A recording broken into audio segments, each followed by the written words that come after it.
Hello, ladies, gentlemen, and whoever or whatever you identify as. Welcome back to the Shed of Dread and welcome back to another video. Sorry it's been a while, but as you can tell, my voice is still not 100%. I've not been very well for the last couple of weeks. Finally feeling a little bit better, so I can actually start coming to do some videos. So please excuse the raspy voice, and there will be frequent sips of coffee to keep my throat nice and lubricated, so to speak. That's what she said. So lots happening in the Doctor Who world, does it not? And I'm just going to bring this first one in the catch-up. You'll get a few there where you're going to get some articles read out which are a little bit behind, but that's just me catching up. Okay. But first things we need to address is what's been going on since 13 regenerated into 14. And all the hoo-ha. Now, I thought that that we finally got rid of the Jodie Whittaker era and the Chris Chibnall era, that we've got a new era coming forward, and maybe we can just try and bury that behind us and move forward and just forget that period in time, and perhaps people will start to enjoy Doctor Who again. Well, that lasted not very long, did it? First we had all the hoo-ha over the fact that David Tennant didn't regenerate into Jodie's clothes. Then he regenerated into his own clothes, even though that has happened once before. Excuse me. And then Russell T Davies, sorry, Russell, didn't mean to insult you. Russell T Davies came out and basically explained why he wasn't going to do that, why it wasn't done. He thought it was going to be silly, and it would also be an insult to the people and the group of people that he's friends and blah, blah, blah. So basically gave a very logical explanation. But of course, that wasn't good enough. Because it was going, well, it was okay for Sasha, blah blah blah. Yeah, but that was the other thing. Is you have to understand that with David Tennant regenerating from Jodie Whittaker into his own clothes was more of a statement than anything else. We all know that the regeneration was refilmed. For that one, it wasn't going to be like that. It was literally going to be a fade to black and end of Doctor Who. Because whether you like it or not, whether you want to jump up and down and scream and shout and this, that and the other, if Russell T Davies hadn't come along, what you had at the Power of the Doctor, that rubbish thing there, that would have been it. That would have been it. The reason, Russell's explained his reasons why. The reason in my eyes is that he regenerated into his clothes, and that was just basically making a bold statement that that's gone, this is the new stuff. So very much of a defining finish and start of a new. That's how I saw it. But of course, obviously, the lunatics who pay no attention to Doctor Who. Now, if you think they do pay attention to Doctor Who, excuse me for a moment. If you really think that they do pay attention to Doctor Who, these are the people who were somehow surprised that David Tennant was the next Doctor. No, you really have to let that sink in for a minute, that the people who were all really into Doctor Who didn't know that David Tennant was going to be the next Doctor. That shows you how much attention these people paid to the show. That shows how invested they are in the show, because channels like mine and Noel on the TARDIS Zone were telling you over and over again that David Tennant was going to be in the 60th. In fact, the media were telling you that David Tennant was going to be in the 60th. It's not exactly like it was a well-guarded secret. So if it wasn't a well-guarded secret and you are surprised and shocked and amazed that David Tennant come back, you clearly do not follow the show.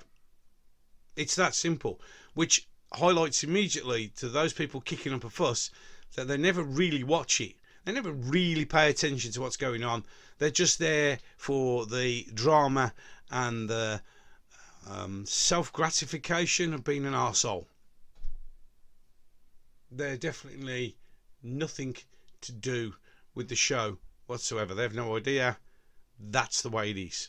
So, that's to start with. Then we get the, oh well, he's overshadowing Ncuti Gatwan's appearance. Again, we all knew this was going to happen. So where were you? And it's not overshadowing. I mean, oh, here we go, another white guy in charge. Well, the simple truth of the matter is, the other one didn't work, did it? Jodie Whittaker and Chris Chibnall's experiment and the BBC's massive experiment of having a female doctor failed miserably. You can argue all the semantics you want. Simple truth of the matter is the ratings dropped, which is the biggest indication of how well a show's doing. And if Russell T Davies hadn't come back and brought David Tennant back, you wouldn't have a show. Not that you care, because you clearly don't pay attention to the show. So, all exciting, still looking good. All the right noises are being made. It's, you know, the excitement for Doctor Who is rising. They're bringing out lots of information. They're releasing stuff. There's the new diamond logo, obviously, for the 60th anniversary. We know it's going to be 3 episodes. We know Ncuti Gatwan's going to appear at the end of the 3rd one, which is going to be in a festive thing. So let's just hope it's a Christmas Day special for once in its life and get that back, because that was the highlight of Christmas. Don't need it on New Year. If you put a programme on New Year's Eve, or even even worse, New Year's Day, you ain't going to get anyone watching it, because everybody's pretty much comatose. So, all good. And then Children in Need come along, and we get to be introduced, let's just play the video, shall we? Here she is.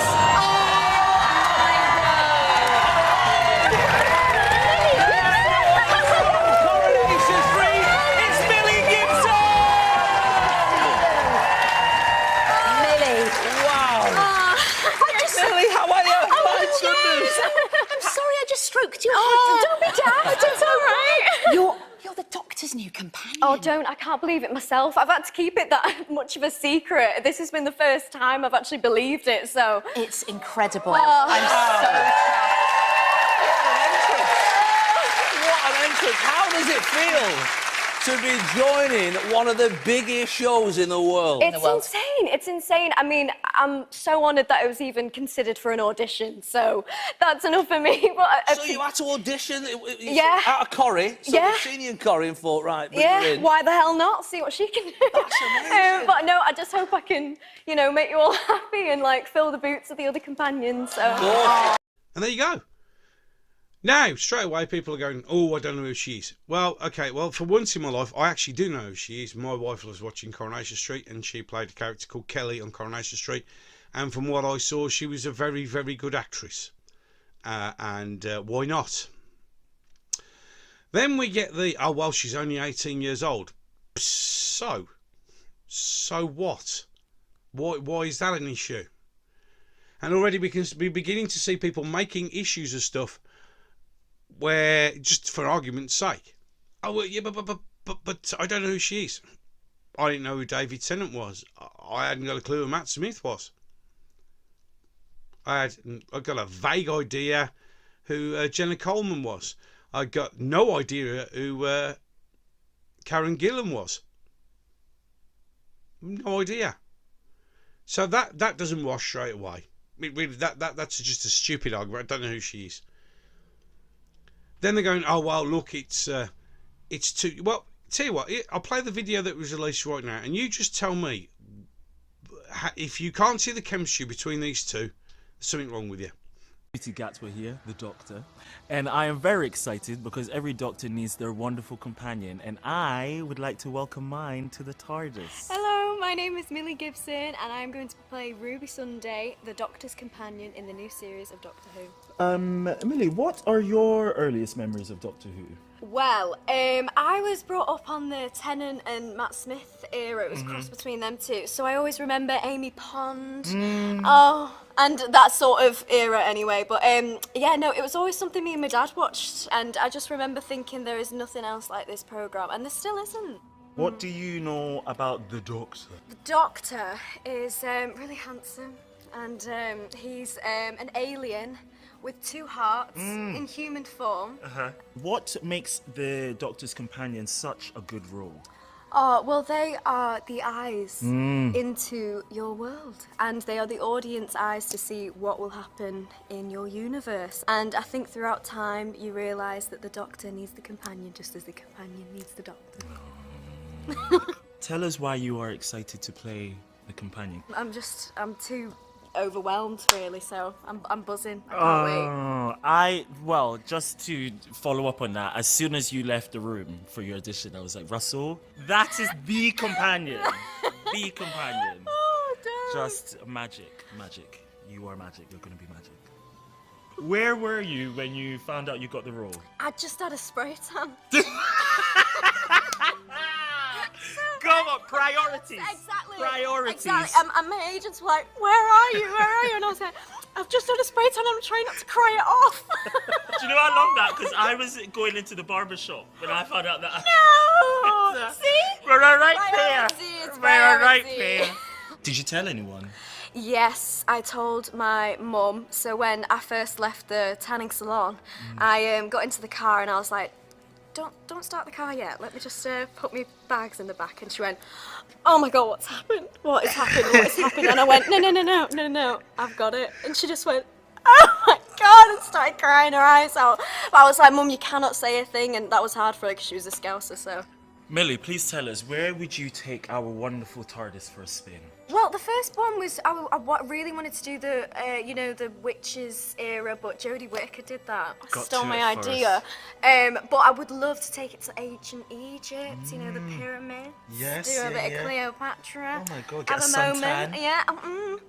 Very cool. Yeah. Cool ideas. Yeah. Russell. We're looking at you, son. Right. You see, there's chemistry there already. She genuinely is interested. Like she said in the reveal, she knows what the role is. She is aware of the heavy weight that sits on her shoulders. So she's good. Oh, well, a character's name, Ruby Tuesday, sounds like a stripper's name. Really? Does it? Does it really? What? So you're trying to make now out of a name? Really? Jesus. And then just recently, she released, Millie Gibson released this picture of her cutting her hair for Doctor Who. She's made it like a short bob. Oh, well, there we go. She's got a Karen hairstyle. That doesn't bode well. What? Really? I mean, is this the level that we're stooping to now? She hasn't, like Ncuti, haven't even been seen in Doctor Who. If you don't know who she is and you've never seen her acting ability, why are you judging her? It's a valid question. Why don't you wait and see? She's got a short hairstyle. Oh no, she's a Karen. But you don't know that. And then, now, as far as I know, Sanctuary Geeks, Paul from Sanctuary Geeks has deleted his YouTube channel. And I did say on my update, when I was really still not very well, that I was going to make a comment on it. I'm going to play you the clip of what this ignoramus said. No, so according to the chat, Jenny says she used to be in Coronation Street. Okay. Well, that's about how he knows her, because he's a viewer and also Phil Collins worked on it. So I mean, she's fuckable, I suppose. Like, but you fucking wouldn't want to hear her. Like, she'd fucking do your head in. You'd just be like, honey, she's the kind of chick you'd have a one-nighter with. But then she probably wasn't in the makeup or didn't have makeup on. She looked like a pig. Really? Really? Now, I feel like I have to say something because he comes from the Midlands. And, no. To say something so, in fact, in reality, misogynistic is disgusting. To say what he said there was outrageous. Apparently, he's deleted his YouTube channel, which is for the best, if you're going to take those points of view. But, on the flip side, yes, she's a very attractive young woman. And no matter how much you want to bang on about it, and how much you want to try and pretend to be, non-misogynistic or whatever, the simple truth of the matter is, just like Jenna Coleman, just like Karen Gillan, they are going to attract an audience because of because of the way they look. No matter how we try and pretend it doesn't, sex appeal sells. It does. And they'll go, oh, you sexist one. Well, look at all you women salivating over the fact that David Tennant's back. Same thing. My wife can't stand Doctor Who, but she'll watch it when David Tennant's in. Same thing. Exactly the same thing. To say comments like that dickhead said, no, that's just not on. That is wrong. That is misogynistic. But to turn around and say, Millie Gibson, she's a very hot, attractive looking young woman, isn't misogynistic, because it applies to women who get all lovey-dovey over David Tennant or Matt Smith. Same thing. Same biology, same principle. Okay, ladies and gentlemen, so we just get that out there. But what he said was disgusting. I hope he hangs his head in shame. That's intolerable. There's no need for that. Okay, it's probably a chat that you would have down the pub, maybe, yeah? Blokes know what I'm on about. Women do it also, so don't try and pull that card on me, because I've got a lot of female friends who do exactly the same thing, so shush. Yeah? But it's a thing that you say in private, not something you blurt out over the internet. Because that's not right. A little chat amongst friends is different to speaking disgusting comments like that over the internet.